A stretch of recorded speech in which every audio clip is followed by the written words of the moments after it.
Programa Triálogo. Oferecimento Logos Livraria. Promover o conhecimento é a nossa missão.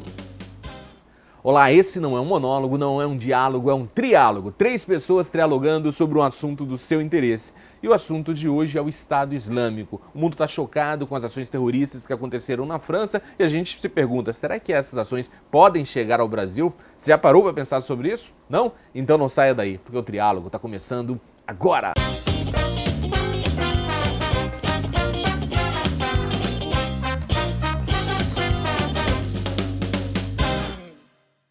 O mundo assiste perplexo ao avanço de mais um grupo radical. Dessa vez, com o avanço das redes sociais, os atos acabaram ganhando mais publicidade e rendendo mais notoriedade ao Estado Islâmico. Para entender melhor essa situação, eu trouxe aqui 2 entrevistados com um grande embasamento vivencial e teórico para te ajudar nessa reflexão. Os 2 são professores. Um é muçulmano, o outro é um bandista. Quem é quem? É lógico que nós estamos diante aqui do muçulmano, tudo bom? Ah, com certeza, eu mesmo, né? Professor Júnior Bola. As pessoas julgando pela aparência, tá vendo? Não brincando, a gente tem aqui o professor Júnior Bola, ele que é especialista, ele é um professor da área de cursinho, trabalha muito a questão geopolítica.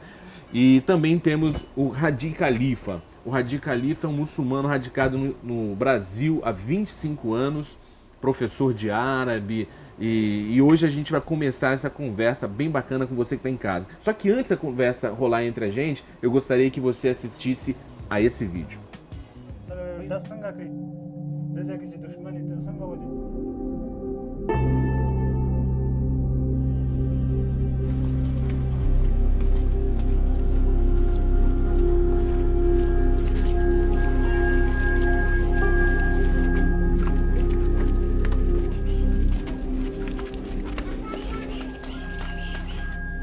دا لفظ دی جهاد جهاد څه ته وایي جهاد چې د الله تعالی دین او د الله کلمه چې دی نو په ټولو خلکو باندې دپاره شي ځکه الله فرمایي چې تاسو د دې خلکو سره جهاد وکئ د هغه پورې حتی لا تکونه فتنه چې تر دې پورې چې شرک او کفر او فتنه چې دا په جهان کې پاتې نشي امرأتین یا یو زنانه دپاره چې د هغې سره نکاح داوده پاسه دې ته څه نوم ویلی کېږي کلاشنکوف بل ساده پښتو کې مونږ دې ته څه نوم وایو ماشین دا د څه شي لپاره مونږ راغستی دی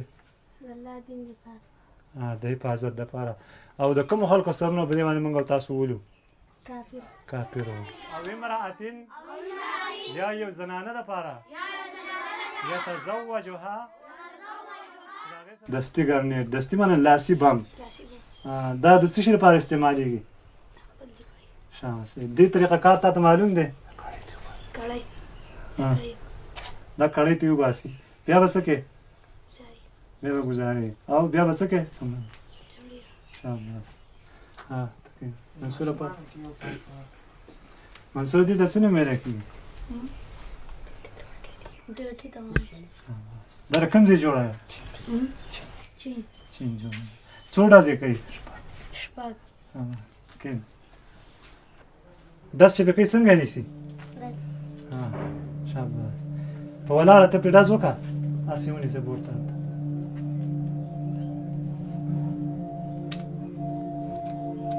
ډاز وکړه ماشاءالله دا ونیسه دې باندې خلک ډاز څنګه کوي ډاز پوزیشن وکړه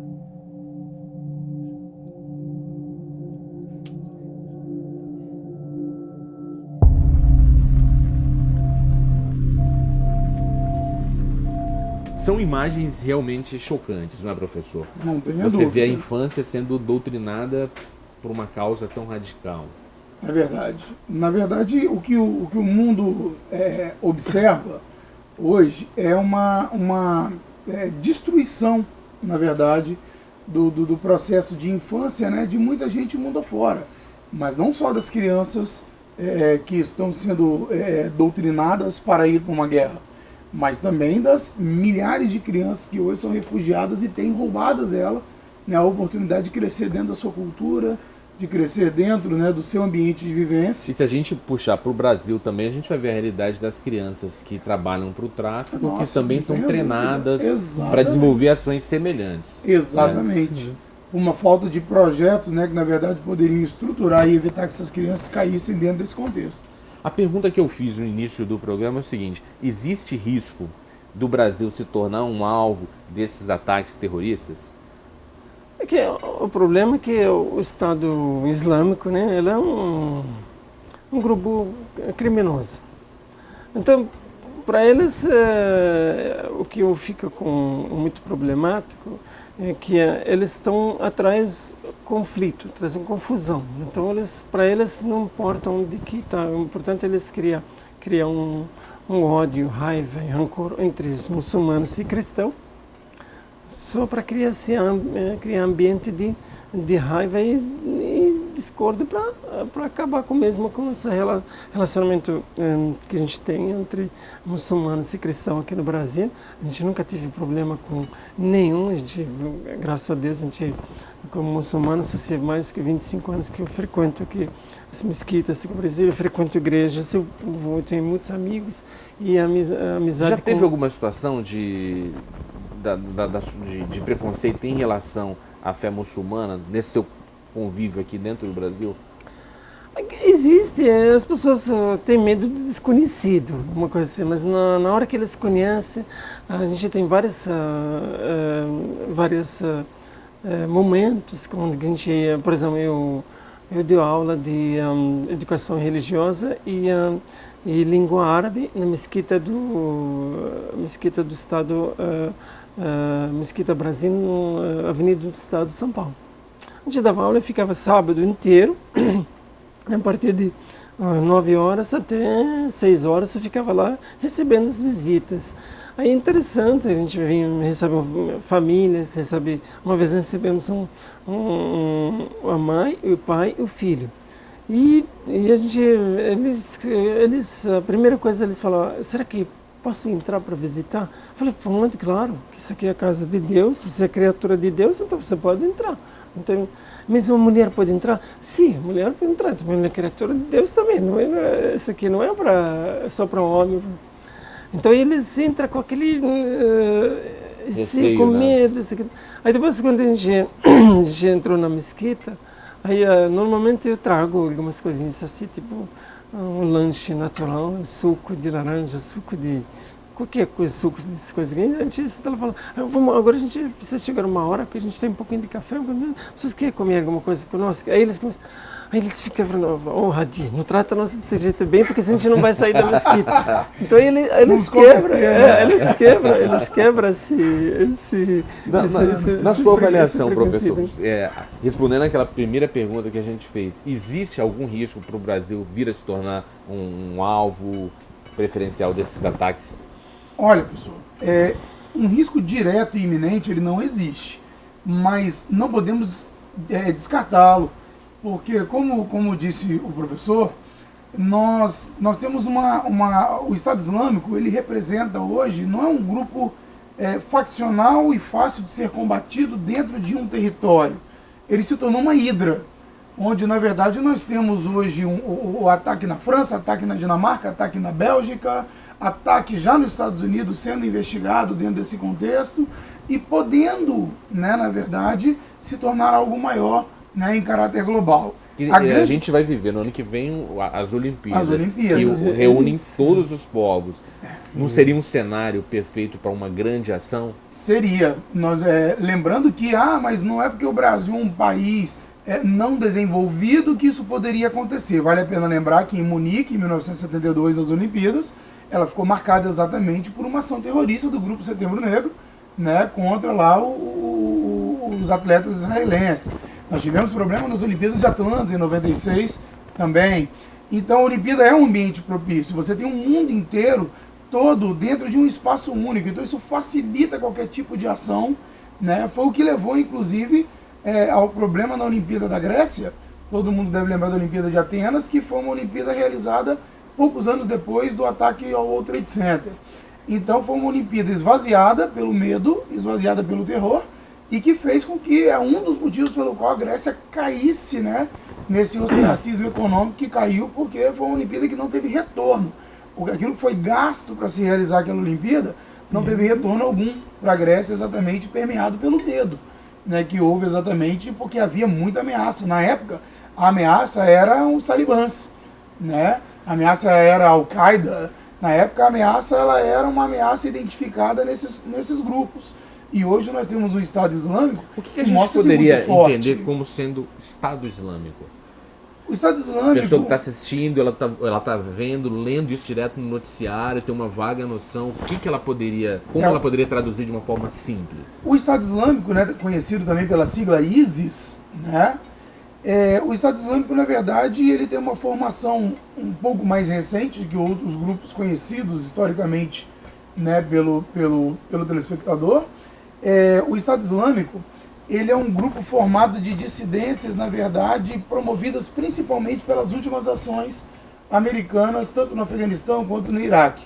Para você ter ideia, as ofensivas feitas dentro do Iraque a partir de 2003, por iniciativa do governo Bush, chamada doutrina Bush, para ter Saddam Hussein a todo custo, eles fizeram várias alianças com insurgentes, fizeram alianças com os curdos, né, o maior povo sem pátria do mundo. Dentre essas promessas estava o fato de, olha, se vocês curdos nos ajudarem a capturar Saddam, nós vamos ajudar vocês a formar o Kurdistão, que é o sonho de vocês. E o povo engajou essa ideia. Os insurgentes, que foram aqueles que sofreram durante muitos anos, durante a ditadura de Saddam, também receberam essas promessas de que estariam fazendo parte do poder, caso fosse configurada uma democracia dentro do Iraque. Saddam foi entregue, Saddam foi morto, né, como todos nós sabemos, enforcado, e as promessas não foram cumpridas. Qual é a capital do Kurdistão? Que moeda se usa no Kurdistão? Quem é o presidente do Kurdistão? Os curdos continuam como um povo sem pátria. Isso não foi cumprido. Os insurgentes, eles estão no poder? Eles não estão no poder. Então isso provocou, na verdade, uma onda de insatisfação muito grande e que fez com que fosse adotada a ideia de que, na verdade, deveria ser, olha, já que não cumprem nada conosco, vamos colocar em prática a criação do califado, né, pregado e construído no passado por Maomé. Vamos tentar reinstalar o califado, ou seja, criar uma região, criar um território, né, onde o Radim pode falar com mais propriedade sobre isso depois. E dentro desse contexto nós vamos aplicar... Ele é califa, né? E aqui nós vamos criar aquilo que nós achamos que é correto. Só que aí houve uma grande deturpação dentro desse contexto. E uma das coisas que vale a pena lembrar é que o Estado Islâmico hoje, ele é criticado, né, veementemente, até mesmo pela Al-Qaeda e por outras organizações como o Hezbollah. Radim, você tem parentes e amigos que ainda estão na Líbia. Que informações chegam para você sobre esse fenômeno de lá? Então, como eu disse, o Estado Islâmico ela é um problema para todo mundo. Um problema para o povo árabe, um problema para o muçulmano, um problema para cristão, um problema para todas as raças dos seres humanos. Ela é um problema. Por quê? Porque as pessoas, eles estão querendo como se fosse criar inimizade com todo mundo. Que é só eles que estão certo e todo mundo está errado. Parece só eles que vão para o paraíso e o resto tudo vai para o inferno. Então essa ideia essa convicção parece feita como se fosse uma lavagem cerebral para criar todo esse ambiente de raiva, ambiente de ódio, porque nunca tive... Os muçulmanos e cristãos viveram muito em paz assim, anos, desde se você estuda a história na Andalucia, como nos países árabes atuais hoje, nunca tive um problema assim que um cristão foi morto porque ele é um cristão. Então essa coisa é uma coisa novidade para nós. Inclusive ela é um problema sério para nós na Síria, no Iraque, e na Líbia também. Na Líbia também se instalam em várias cidades e está causando um problema sério para todo mundo. Eles são praticamente assim, um grupo realmente criminoso. Um grupo de assalto, um grupo de sequestro. Eles sequestram a pessoa para ganhar dinheiro. Agora um problema sério que a gente precisa saber, né? que existe um poder maior que está manipulando tudo isso aqui. Esse grupo não é por acaso. E isso a gente vai conversar mais no próximo bloco. E é interessante a gente mostrar justamente a imagem de um muçulmano falando sobre que as pessoas têm uma noção de que todo muçulmano é terrorista, todo muçulmano é Estado Islâmico, e não é isso. A gente está vendo isso aqui nessa edição. A gente vai para um rápido intervalo e a gente volta no próximo bloco com as perguntas que foram feitas pelo público. Não saia daí porque o Triálogo volta agora.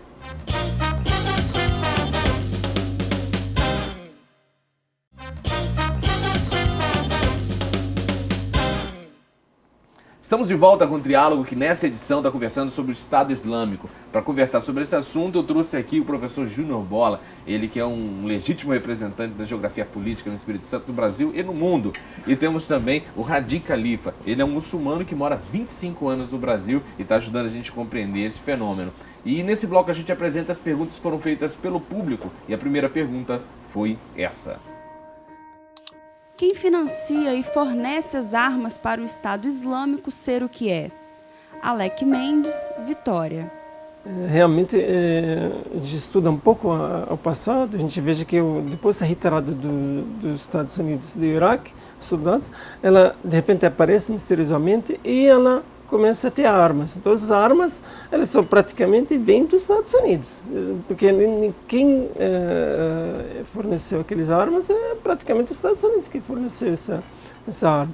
Aí depois, eles começaram a tomar territórios e começaram territórios que têm ricos de petróleo e eles começaram a vender territórios através de fronteiras, de tanto de Turquia como de outros países, inclusive da Síria, e conseguem mais dinheiro ainda para financiar e comprar armas. Hoje em dia são mais 20 países que estão beneficiando desse petróleo barato que eles estão vendendo, por isso que a fonte de renda deles que vem desse para comprar armas e comprar outras coisas que eles têm, né? Vamos para a próxima pergunta. Apesar dos atos terroristas assassinarem centenas de inocentes, ainda notamos defensores do Estado Islâmico. Por quê?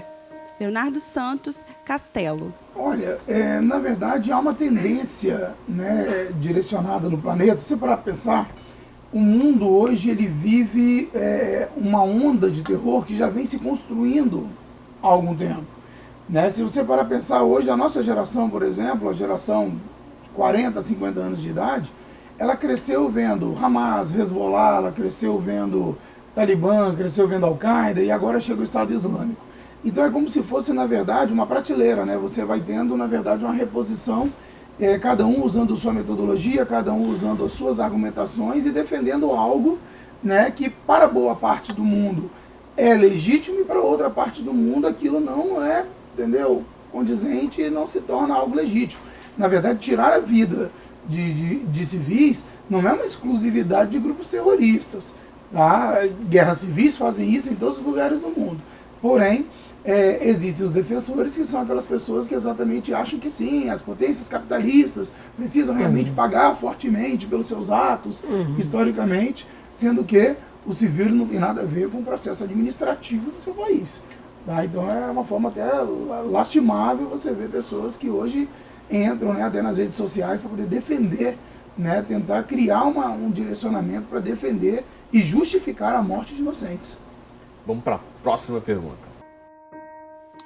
Gostaria de saber em que se difere o Deus dos muçulmanos do Deus dos cristãos. Inanna Mel, Serra.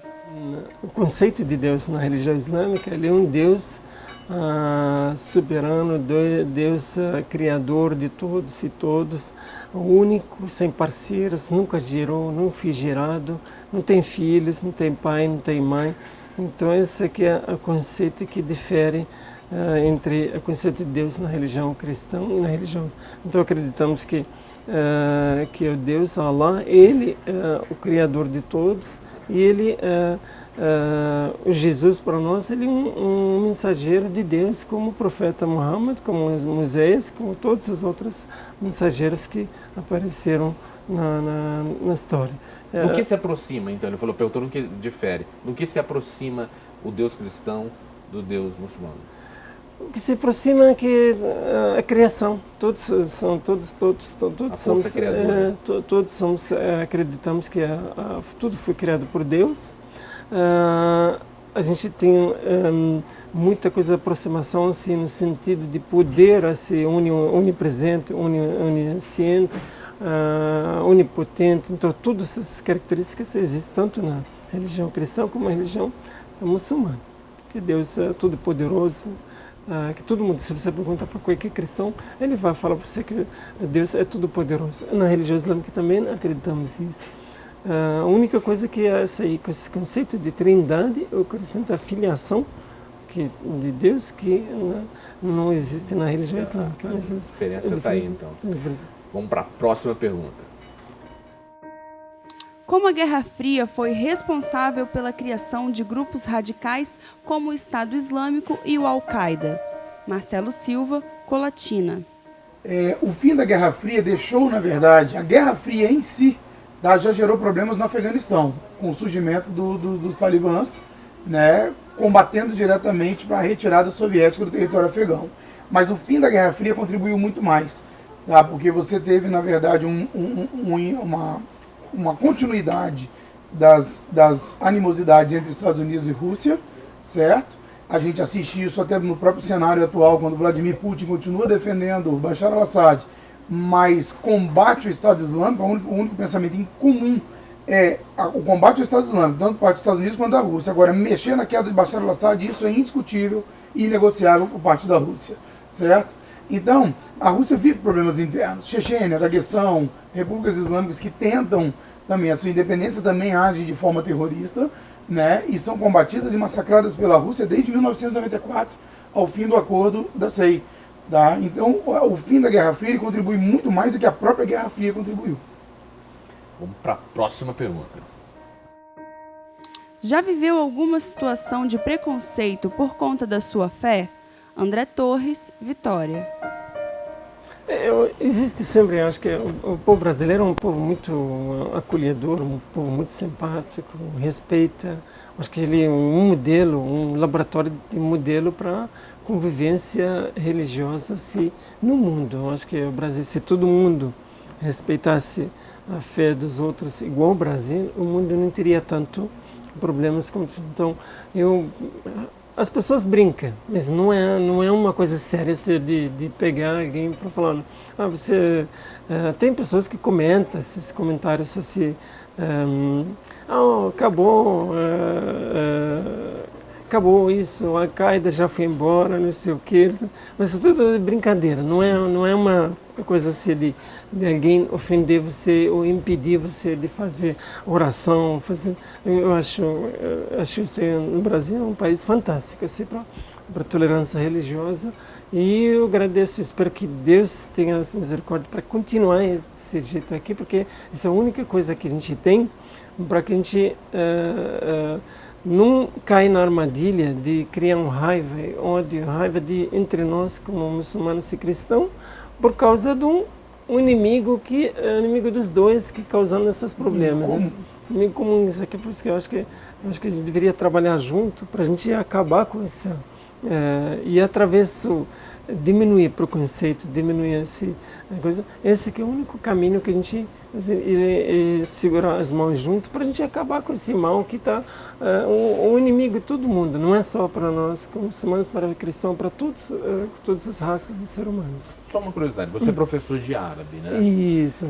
No curso, seus alunos, eles costumam ser aprovados, passarem, ou a maior parte leva bomba? A maioria leva bomba para casa. A gente vai para um rápido intervalo e no próximo bloco a gente volta com o último bloco do Triálogo. Não saia daí que a gente volta já.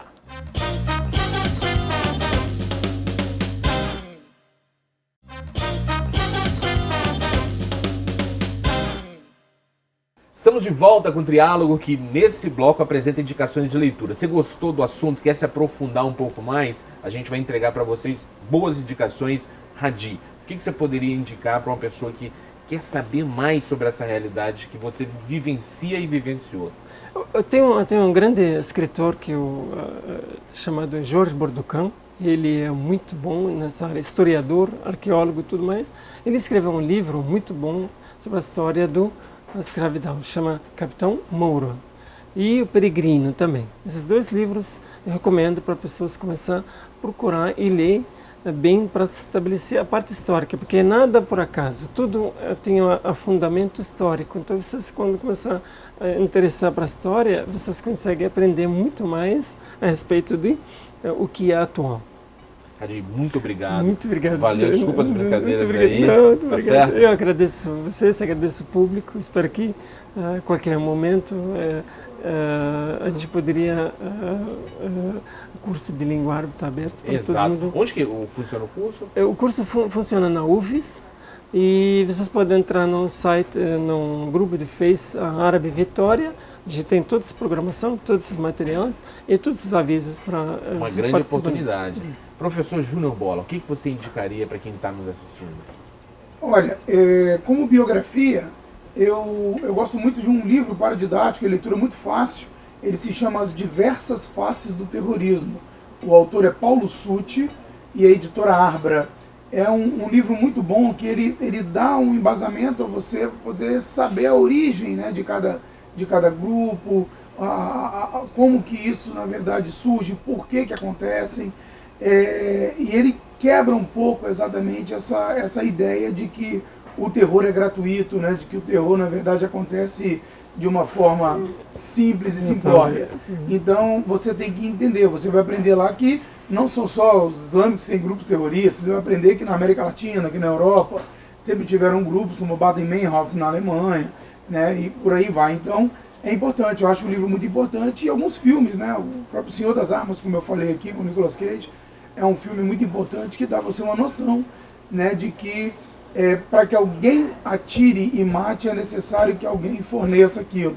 E da onde vem tudo isso? Aí fica a grande pergunta. Isso é verdade. Muito obrigado mesmo. Obrigado. Valeu Prazer imenso, disponha sempre. Pela aula. E eu agradeço você que assistiu a gente até esse momento. Espero que essa conversa aqui ajude a desfazer preconceitos a partir da informação. Se você pegou o programa pela metade e quer saber o que aconteceu antes da sua zapeada, você pode ir lá na nossa página, imagem.tv.br/triálogo. Lá tem essa edição na íntegra e todas as outras que a gente já fez. Se você quiser sugerir um tema, um entrevistado pra gente, também é simples. Vai facebook.com/triálogo na TV. Lá você indica um tema, avalia esse programa, ajuda a gente a construir, que a gente está indo para a próxima temporada do Triálogo com muita novidade. Você não perde por esperar, tá bom? Eu vou embora e encontro você numa nova edição do Triálogo. Até!